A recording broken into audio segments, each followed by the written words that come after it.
Do you struggle putting pressure on people to pass their guard or worry about people entering your legs when you try to pass the open guard? My name's Nathan Haddad. I'm a black belt under Helio Seneca. Today we're going to take a look at the body lock pass. We're going to start our body lock from the feet. Okay, so the biggest thing when I start the body lock is I need to have a proper entry. And one mistake that people make is they try to just reach into a body lock from either standing position or from the knees when their partner's disciplined here. So Max has good discipline. His elbows are tight to his hips. He's here. I can't reach around Max's waist without Max reaching underneath and having an underhook here. So I need to get some exposure of his waist. I want his hands away from, his elbows away from his hips. If I can get this, well then I can lock my hands and then I can start body locking. So we're gonna come out here. I'm gonna take my right hand on Max's head and my left hand's gonna go on his foot. And what I like to do is take a big step to my left, and what I want Max to do is post his hand on the floor. So as I step, he posts. And now I have a clear path to take my right hand, pummel it underneath. I drop to my knees, putting my head either in Max's chest or right in front of his shoulder, and I connect my hands with a gable grip. Now, from here, I don't want to push Max too hard. What happens a lot of times, and where I used to struggle with body locks, is I would push really hard here to put my partner's shoulders on the mat. And what would happen is guys would easily lock their feet around my waist or grab my elbows and elevate me side to side. So one of the issues with body locks is if I just run Max over, he's gonna be able to elevate me. When I connect my hands on a body lock, what I want to do is pull Max to me instead of push Max over. So I pull him and now I walk my knees up. And if you notice, look how much tighter my knees are to Max's hips. So now from here, if Max tries to lock his feet around my waist, he can't. If he tries to grab my elbows and elevate, he can't. So now I'm in a really, really solid position to start passing his guard. Okay, so one more time from here, just face that way. We're gonna come out, catch the head, I catch the foot. Look how I make Max post his hand. As I pummel my right hand under, I put my head in the chest, I connect my hands, I'm gonna pull Max to me and walk my knees up to adjust. Okay, now with my hands connected, everything's tight, I'm gonna start the action of passing.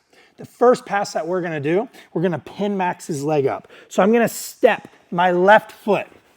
And what I wanna do here is step my left foot wide on the same line as Max's hips, like this, okay? Remember, the big problem is if Max can take this leg out and lock his legs around my waist, I have a problem. So what I can't do is step my left leg back here. I need to step my left leg up so that he can't take the leg out. Now I'm gonna sprawl my right hip to the mat. When I sprawl, I put my right toes down on the floor.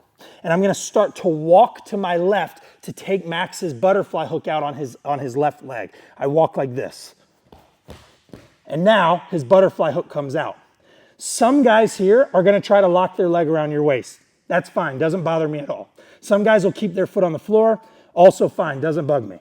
If Max keeps his leg here, first thing I'm gonna do is take my left knee and I'm gonna drop it towards Max's hip like this. Now I'm gonna kick my right leg back, I'm gonna bring it forward and I'm gonna start pulling Max to me. And what you'll notice here is Max's leg is now pinned across my hip. And with his leg pinned, Max is so stuck, I can just hold him here all day. The first thing I'm gonna start to do when I'm ready to pass is eat this leg, okay? Now, if Max is pointing this leg up towards the ceiling, it's gonna be hard to step over it. So what I wanna do is use my ribs here. I make my ribs heavy and I slide my right knee closer to my left. Now I've lowered his knee. From here, I'm gonna take my left leg and I'm gonna step over Max's. I have pretty long legs and pretty flexible hips, so it's not a hard thing for me to step all the way over. But I don't want that much space here. What I like to do is take my pocket of my hamstring and put Max's knee in it right here. What this does, when I come here, is put a tremendous amount of pressure on Max's hip.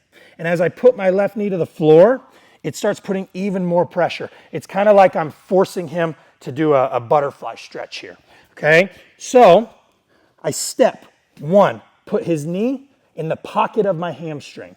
I drop my left knee to the floor. I turn my head across Max's body.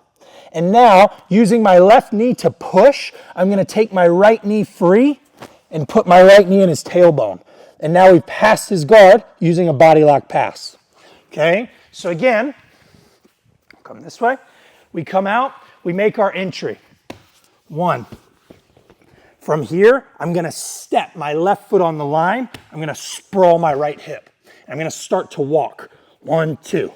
As soon as I get that first butterfly hook out, my left knee is gonna drop to the floor and I'm gonna kick my right leg back.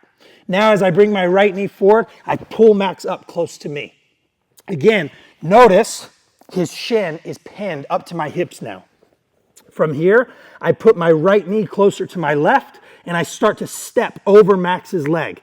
If I just make this big, there's no pressure on him. So I put the hamstring over his knee. And now I put my knee to the floor. Puts a lot of pressure on Max's hips. I'm always gonna look to the side, across his body. I'm gonna push with my left knee, take my right knee free, and finish in top side control. Okay, then from here we can start looking to cut frames or climb up the body into some more pins, okay? One thing that I think is important when you start to shin pin. When I pull Max down, I step and I sprawl here. I don't want, when I clear the first butterfly hook, to drop my right knee first. A big mistake students make, rotate this way, is they pull their right knee up first, and you'll notice I don't really have a good purchase on his shin here. So what I like to do is put my left knee down first to make a better angle on Max's leg. Now my right knee comes up. Now I can adjust. Now from here, I step, turn my head, push, and slide through. Okay, so that's gonna be one of my favorite ways to pass the guard with pressure. Again, it shuts down a lot of leg locks as well, using a body lock. Guys, if you wanna see how I like to pass the guard, you can click right here. If you want our full jiu-jitsu library, you can go to getselfdefense.com right here.